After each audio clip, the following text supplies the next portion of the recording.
Now, I believe we're better geos and technical, and I believe that's my stuff up. I probably had ticked over for a booth at a conference. So look, anyway, we're happy to be down from Townsville in North Queensland, and certainly happy to be attending the Lion AGM, and very thankful for their support. We are based in Townsville. Now, Townsville's, other than being a lot warmer than down here, is a fantastic place to do business as an explorer and producer. So we're lining up for the production thing, and I'm a bit disappointed we didn't see a star on our slide there earlier, as well as the chilies, but we'll address that. So we do have a head office in Townsville. Our projects are within an hour and a half of our head office, and that gives us a real competitive advantage up north. Most of our ground is in the Ravenswood Charters Towers district. It's a district that's historically produced over 20 million ounces of gold, had a stock exchange operating between 1870 and about 1896, I believe. I think it had one pub per 300 men, women and children at its peak too. Fantastic place to do business. Most of our ground and our focus has been on Liontown, so it's a VMS belt. These are typically polymetallic resources, so gold, copper, zinc, lead, silver deposits. Pretty early we realised there was a gold-rich portion to the VMS, and we've been actively pursuing that. So much so that we're looking to commercialise in the next 12 months an expanded resource number as of yesterday of 108,000 ounces at 4.3 grams per tonne. So therein will lie our star, and it's part of a bigger polymetallic system, which in totality now contributes about 930,000 ounce gold equivalent. So it's a big polymetallic resource in its own right.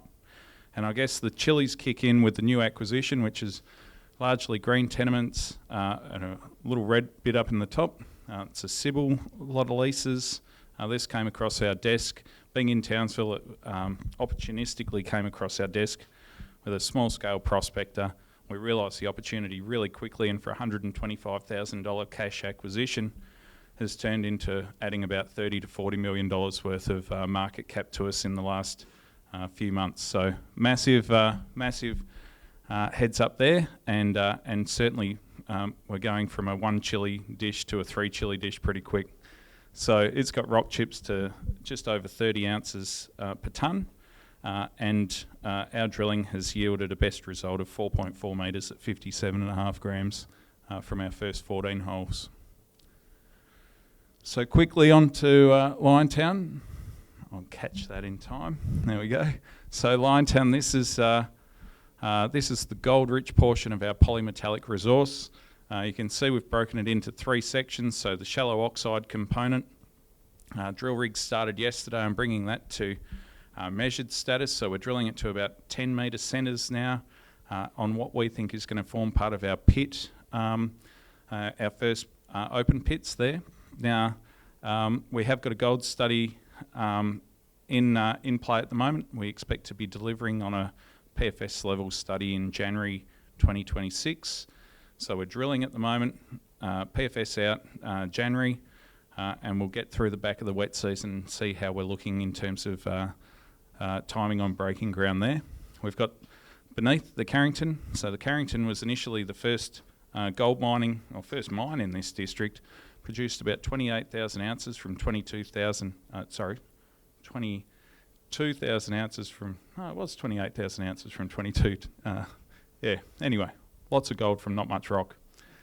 And that's what all these black bits on here are. Now we've done drilling, the old timers left plenty behind. We hit 11 at 3 grams from surface, it had a 2 metre void down hole, so it'll be about a metre true thickness, and then back into 3 metres at 23 grams. So the old timers certainly didn't catch all of the gold in this system.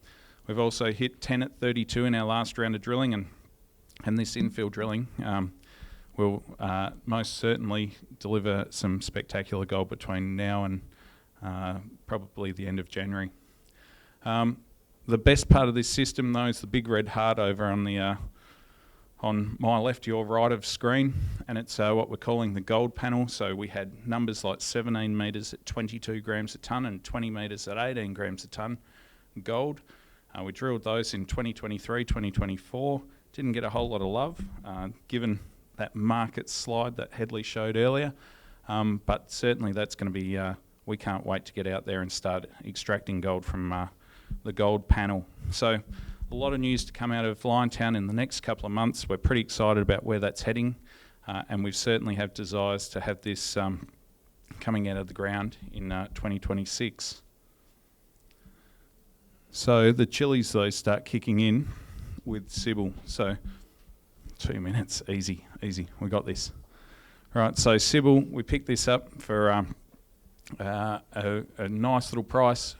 It's basically, it looks exactly like another Pajingo, a low sulfidation epithermal system. These are high grade, fairly narrow, fairly discrete, but typically really high grade systems and really desirable. We've drilled from existing pads and tracks while we've been getting our native title clearances sorted. It gave us access to 14 holes straight off the bat. We had mineralisation, economic mineralisation in 12 of 14, including best results of 4.4 at 57, 5 at 9, 2.8 at 15, and 4 at 6. So spectacular results first up. I think there's plenty more of that to come. We've now got the native title clearances done, tick. We're collecting those baseline data sets. So things like magnetics and IP data will follow very soon. Now we're really excited about this because this is Pajingo on the bottom. So now this is a 7 kilometre long cross section. It's 4.5 million ounces produced over a 40-year mine life. We're seeing the same rocks, the same mineralisation style, and the same tenor of mineralisation, and we've only cracked into Francis Creek itself. We've got plenty of blue sky, including Quartz Ridge is the only other site. They didn't reach the boiling depth, the target depth, and they still hit nice fat zones of low-grade mineralisation. There's a bigger prize to play out here, and we've got the team to get it done. Thanks for my 6 minutes 48 seconds. Thanks. Marvellous work, Keysy. It could be by next year it's a 10 chili story, perhaps. You never know. Now, you told us a fantastic story about Liontown and Sybil, which are two very different assets, both near Charters Towers. Sorry, how do you say it? Charters Towers. I don't think many folks here know too much about Charters, so they might not even be able to picture this. They're not too far apart, but they're probably a long way apart in terms of progression. So Sybil, drilling, very exciting. Liontown, defined mining studies. You've got resources at Liontown, and maybe by next year you get so distracted by big intersections of gold at Sybil, you might stop worrying about a mining study. I'm not sure. So as far as commercialisation goes, because I'm sure you'll keep taking steps into the future, what would plan A look like for you? What would plan B look like? And how much optionality is there in this region to be a miner? Sorry, these are bouncers, like at the head. I was going to tell him what it was just to make it a bit more expectable. Here's the one I forgot to tell. So over to you, Keysy. Thanks, mate. That's an easy one. So, yeah, look, ideal situation, we come out the back of the PFS, and as we expect with 9 at 6.3 grams from surface, should be a low cash drawdown to get moving. There's 3 mills in our district that are still active, so Pajingo, Blackjack and Ravenswood itself, Queensland's biggest gold mine. And I see this as going into one of those 3 mills. Certainly the oxide cap give us a nice bit of cash flow into the business to go and drill those many thousands of holes that we want to put into Sybil to see how big this thing could be as quick as we can. So yeah, we're looking at not going back to market too often down the track and being masters of our own destiny, and yeah, creating plenty of value that way.